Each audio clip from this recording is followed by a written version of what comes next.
আসসালামু আলাইকুম রহমতুল্লাহ। আমার হাতে যে জিনিসটি দেখতে পাচ্ছেন এটি কি আপনারা চিনেন?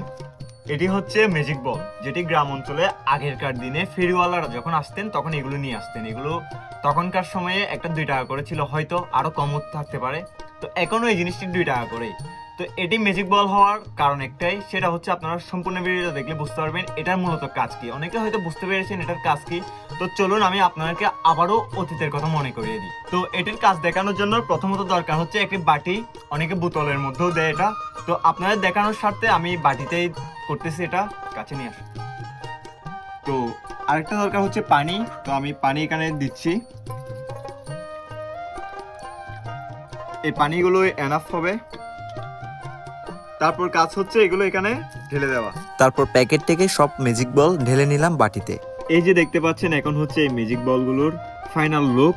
তো এগুলো আরো বড় হয়, কিন্তু সময়ের অভাবে দীর্ঘ 1 ঘন্টা রাখার পর এগুলোর লুক হয়েছে এই তো, মানে দেখতে খুব কিউট লাগতেছে। তো ছোটবেলার কথাই মনে পড়ে যায়। আর আপনি কি এই জিনিসগুলো চিনেন বা আপনার ভাষায় এগুলোকে কি বলা হয় অবশ্যই কমেন্টে জানাবেন। আসসালামু আলাইকুম।